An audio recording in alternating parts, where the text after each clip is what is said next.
Hello everyone. आज की video के अंदर हम जानेंगे इम्बैलेंस क्या होता है। बेसिकली इम्बैलेंस से ही आपके ऑर्डर ब्लॉक क्रिएट होते हैं, जिसकी मैं आपके साथ में रेगुलर लाइव स्ट्रीम में बातें करता हूँ ऑर्डर ब्लॉक की। तो उसको जानने के लिए सबसे पहले हमको इम्बैलेंस समझना होगा कि एक्चुअली में जो है मार्केट में इम्बैलेंस क्या होता है। और अब से पहले हमने 2 वीडियोस ऑलरेडी अपलोड कर दिए।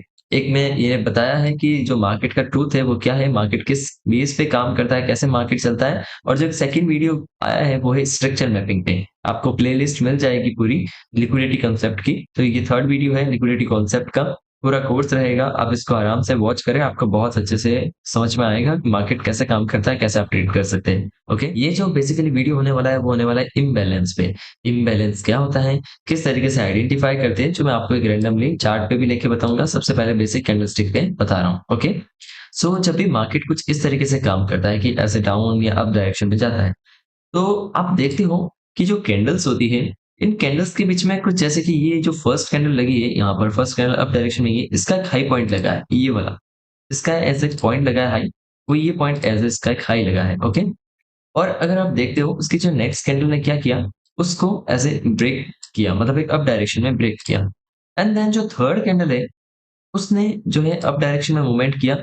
पर उसने क्या किया कि फर्स्ट जो आपकी कैंडल है जहां से एक मोमेंटम आना स्टार्ट हुआ है, जैसे कि यहाँ से सेकंड कैंडल बाय की ओर गई, थर्ड भी बाय की ओर गई। तो जो फर्स्ट और थर्ड के बीच में जो डिफरेंस आया है ना यहाँ पर, फर्स्ट एंड थर्ड कैंडल, यहाँ पे अगर आप देखोगे तो ये जो डिफरेंस है ये बेसिकली शो करता है इम्बैलेंस को, या फिर फेयर वैल्यू गैप, FVG जिसे आप बोलते हो, फेयर वैल्यू गैप। ये फेयर वैल्यू गैप है, या फिर इम्बैलेंस, इम्बैलेंस ये यहाँ पर मार्केट में क्रिएट हुआ है। ओके, सो इस तरीके से ये यहाँ पे क्रिएट हुआ है, और ये फेयर वैल्यू गैप होता है मार्केट का। अब ये फेयर वैल्यू गैप क्या काम करता है मार्केट में, मैं आपको बताता हूँ। ओके, सबसे पहले और देखते हैं आगे कैंडलस्टिक फेयर वैल्यू गैप। अब ये जो कैंडल बनी है यहाँ पर, इस कैंडल का आप हाई पॉइंट देखोगे तो यहाँ पे कहीं पे इसका हाई पॉइंट लगा है, इस वाले एरिया में। ओके, और जो थर्ड कैंडल है उसका लो पॉइंट किधर है, उसका लो पॉइंट कुछ यहाँ पे है, इधर। तो अगर मैं यहाँ पे इन दोनों को ऑब्जर्व कर रहा हूँ तो मैं देख पा रहा हूँ कि ये दोनों जो कैंडल्स है एक दूसरे से मिटिगेट हो गए हैं। तो ये दोनों कैंडल का टच होना, इसका मतलब मिटिगेशन है। मिटिगेशन मतलब कि यहाँ पर कोई भी इम्बैलेंस नहीं है, या फिर कोई भी फेयर वैल्यू गैप नहीं है इस एरिया में। ओके, आगे कंटिन्यू देखते हैं स्ट्रक्चर मैपिंग को। तो ये जो है हमारा एज ए कैंडल का हाई पॉइंट लगा, और जो भी इसकी नेक्स्ट कैंडल है उसका एक जो है यहाँ पर एज अ लो पॉइंट लगा यहाँ पे। ओके, इस तरीके से इधर। तो इन दोनों के बीच में जो भी ये गैप क्रिएट हुआ है, ये वाला गैप यहाँ पे मार्केट में। ओके, तो इसे हम कहेंगे फेयर वैल्यू गैप। ओके, तो ये जो है इसका फेयर वैल्यू गैप है मार्केट का, कौन सा, जो भी ये इम्बैलेंस है इन दोनों कैंडल के बीच का, इसका एंड थर्ड कैंडल के बीच का, इसे बेसिकली फेयर वैल्यू गैप कहते हैं। अभी फेयर वैल्यू गैप काम कहाँ पे आता है? ओके, जब भी मार्केट आपका बाय डायरेक्शन में जाता है तो मार्केट कहीं ना कहीं कुछ गैप क्रिएट कर देता है। जैसे कि अगर इस मोमेंटम में आप देखोगे तो यहाँ पे एक गैप आपको दिखाई देगा।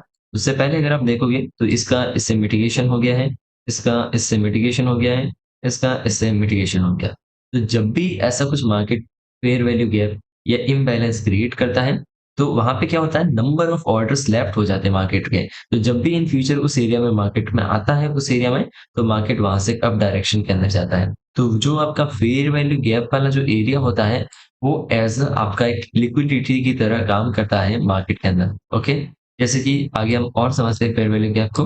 अगर अब समझना कि ये वाली रेड कैंडल अगर यहाँ पे टच कर जाती, लाइक एन एग्जाम्पल, कि कुछ ये मूवमेंट कुछ इस तरीके से रहता, जैसे कि यहाँ पे सब कुछ रिमूव करते हैं। ओके, अब हमको दिखाई दे रहा है कि इस वाले candle, first candle and third candle के बीच में फेयर वैल्यू गैप है। ओके, पर अब ये फेयर वैल्यू गैप जब हम कंटिन्यू करें तो पीछे लेफ्ट रहना चाहिए। अगर लेफ्ट रहे तो वो एज एक सपोर्ट की तरह काम करेगा, जैसे कि ये वाली कैंडल। अब यहाँ पे क्या हुआ कि मार्केट बाय में गया, फेयर वैल्यू गैप यहाँ क्रिएट किया, एंड देन उसके बाद कंटिन्यू बाइंग में जाता रहा, इस वाले एरिया में नहीं आया।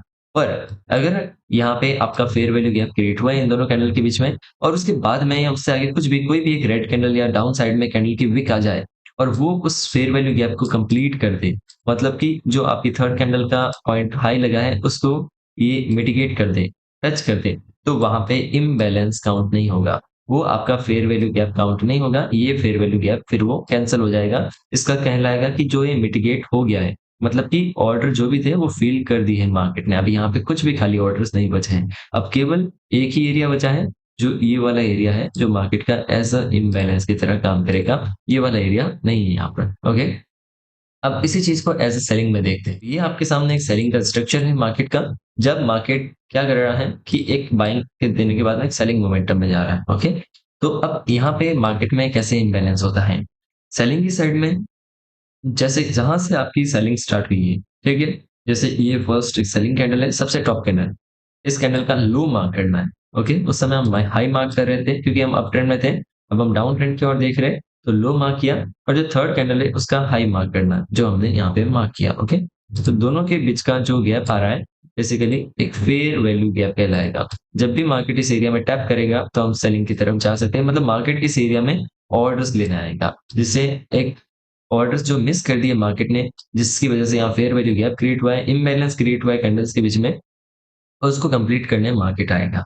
ओके, आगे और देखते हैं कंटिन्यू। अगर इस यहाँ पे नेक्स्ट कैंडल का एज अ लो पॉइंट लेते हैं, यहाँ पे एक्सपांड करते हैं, और इसके नेक्स्ट कैंडल जो यहाँ वाली कैंडल है, इसने बेसिकली विक नहीं बनाई है, तो जो भी कैंडल ने विक क्रिएट की है, मतलब मैं मानता हूँ कि इस कैंडल ने ऐसे एक विक क्रिएट की। ओके, तो जो भी टॉप पॉइंट लगा है, मतलब कि चाहे ये कैंडल सबसे टॉप पॉइंट लगाती है या इसकी नेक्स्ट या फिर इसकी नेक्स्ट, कुल मिला के इसको मिटिगेट नहीं किया है, तो वो प्रॉपर्ली एक इम्बैलेंस कहलाता। जैसे कि यहाँ पे ये इम्बैलेंस है, ये मार्केट का इम्बैलेंस या फेयर वैल्यू गैप है। अगर इन कंडीशन ये वाली रेड कैंडल की कैंडल अगर यहाँ पे ऐसे या इधर तक आती, ठीक है, लेट एन एग्जांपल, ये यहाँ पे आती, तो हमारा फेयर वैल्यू गैप यहाँ तक आ जाता। जो हमने यहाँ से इस एरिया में ड्रॉ किया था, अब वो यहाँ से इस एरिया में ड्रॉ होता, जो आपका फेयर वैल्यू गैप है। ओके, और अगर ये कैंडल किसी भी रीजन से यहाँ मिटिगेट कर जाती, ओके, अगर बाइंग मोमेंटम आता और ये कैंडल यहाँ पे मिटिगेट कर जाती, तो यहाँ पे आपका कुछ भी इम्बैलेंस क्रिएट नहीं होता।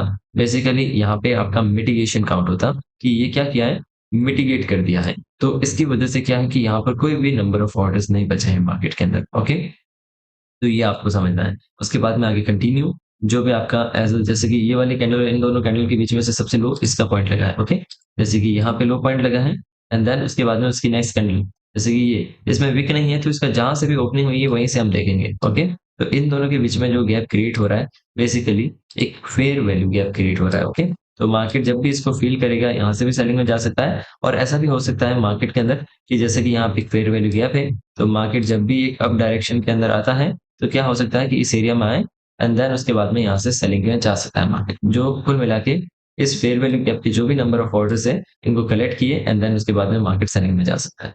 ओके, सो ये यहाँ पर एज अ बेसिक आपका सेलिंग साइड में फेयर वैल्यू गैप कैसे फाइंड करते हैं, और इससे पहले मैंने बताया कि बाइंग साइड में फेयर वैल्यू गैप कैसे आप फाइंड कर सकते हैं। अब मैं आपको चार्ट पे लेके चलता हूँ। चार्ट पे हम देखते हैं कि किस तरीके से फेयर वैल्यू गैप क्रिएट होता है। ओके, सो मैंने अभी आपके सामने ओपन किया है बिटकॉइन का डेली टाइम फ्रेम का चार्ट। आप फेयर वैल्यू गैप किसी भी टाइम फ्रेम के अंदर देख सकते हैं। जितना बड़े टाइम फ्रेम का रहेगा उतना ज्यादा श्योरिटी रहेगी। और एक बात नोटिस करना कि अगर किसी में फेयर वैल्यू गैप इतना आ रहा है और किसी में इतना आ रहा है, तो भी दोनों इक्वली काम करेंगे, चाहे इतना भी हो चाहे इतना हो। बड़े और छोटे से कोई भी लेना देना नहीं है, आपका फेयर वैल्यू गैप होना चाहिए, दोनों इक्वल तरीके से काम करते हैं। ओके, जैसे कि लेट एन एग्जाम्पल के लिए, जो है हमारा यहाँ पर मैं इस कैंडल को देखता हूँ, तो इस कैंडल का जो मेरा टॉप लगा है वो यहाँ पे लगा है। अगर मैं देखूं तो ये जो कैंडल है, इस वाले कैंडल का टॉप पॉइंट कौन सा लगा है, इस वाले एरिया में मेरा एज ए टॉप पॉइंट लगा है। ओके, एंड देन इसकी थर्ड कैंडल देखनी है, जिसका मुझे लो पॉइंट कहाँ दिख रहा है, तो इस कैंडल का दिख रहा है, वो यहाँ पे लगा है। तो इसका मतलब क्या हुआ कि दोनों का यहाँ पे मिटिगेशन हो गया है। ओके, तो इन दोनों के बीच में कोई भी फेयर वैल्यू गैप क्रिएट नहीं हुआ है मार्केट में। आगे और कंटिन्यू करते हैं। नेक्स्ट कैंडल कौन सी बनी है, बड़ी वाली ग्रीन कैंडल बनी। ठीक है, अब उसके बाद में यहाँ पे हमने एक्सपांड किया, इस ग्रीन कैंडल को हमने एक्सपांड किया।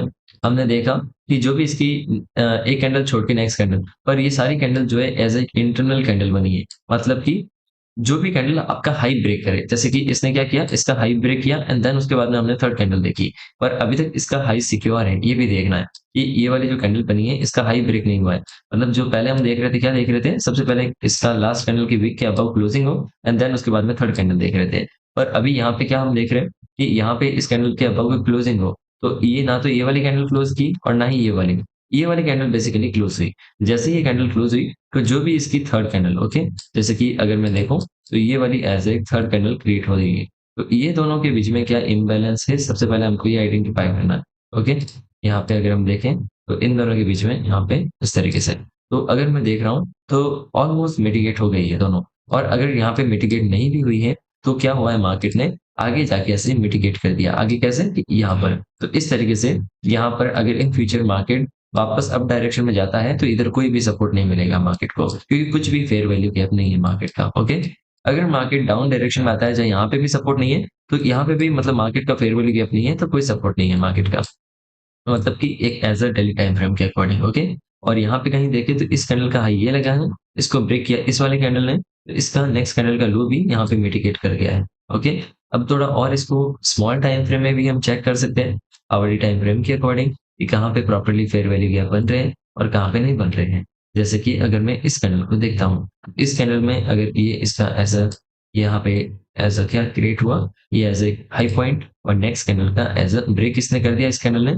और इस कैंडल का लो पॉइंट यहाँ क्रिएट हुआ। तो ये क्या हुआ, हमारा फेयर वैल्यू गैप क्रिएट हुआ है। इन फ्यूचर मार्केट इसको फिल करने के लिए आएगा। ओके, अब क्या हुआ इधर की, अगर इस कैंडल को देखें तो इसके यहाँ पे एक क्लोजिंग हुई, और नेक्स्ट कैंडल को देखें तो यहाँ पे है इसका लो पॉइंट। ओके, तो इन दोनों के बीच में भी एक फेयर वैल्यू गैप क्रिएट हो रहा है। ओके, तो ये जो है फेयर वैल्यू गैप कितने भी हो सकते हैं, नंबर ऑफ टाइम्स हो सकते हैं, तो मार्केट उन सबको फिल करने के लिए आता है। अभी आप देखेंगे अगर मार्केट एक विलो आया तो इन सारे गैप्स को फिल करेगा, एंड देन उसके बाद में अगर अप डायरेक्शन में उसकी पॉसिबिलिटी बन रही है तो वो अप जाएगा, अदरवाइज वो डाउन जाएगा। ओके, पर इन गैप्स को फिल करने के लिए मार्केट हमेशा रहता है। ओके, जो ये फेयर वैल्यू गैप्स क्रिएट होते हैं, चाहे लॉन्ग टाइम से आता है या शॉर्ट टाइम से आता है, वो मार्केट के ऊपर डिपेंड करता है। ओके, तो इस कंडीशन में इस वीडियो में मैंने आपको बताया किस तरीके से आप एक फेयर वैल्यू गैप फाइंड कर सकते हैं, या किस तरीके से आप एक इम्बैलेंस फाइंड कर सकते हैं। और जो नेक्स्ट वीडियो आएगी उसमें मैं आपको बताऊंगा कि आप फेयर वैल्यू गैप के देखने के बाद में किस तरीके से ऑर्डर ब्लॉक फाइंड कर सकते हैं, जो आपका एक ऑर्डर ब्लॉक होता है जहां से मार्केट रिवर्स होता है कब डायरेक्शन के अंदर। ओके, और आपने अभी तक हमारा टेलीग्राम चैनल ज्वाइन नहीं किया है तो आप हमारा टेलीग्राम चैनल ज्वाइन कर सकते हैं। वन ओवर ट्रेडिंग लिखे टेलीग्राम पे सर्च करें, अदरवाइज लिंक आपको डिस्क्रिप्शन में मिल जाएगी, वहां से जाके ज्वाइन करें। एंड आप हमारा एसएमसी कॉल्स वाला ग्रुप भी ज्वाइन कर सकते हैं, जिसके अंदर हम आपके साथ में फ्री में चार्ट्स वगैरह जो भी पॉसिबल चार्ट्स चलते हैं वो हम आपके साथ में शेयर करने की कोशिश करते हैं। तो इस वीडियो के अंदर बस इतना ही, मिलते हैं जल्दी से नेक्स्ट वीडियो के अंदर।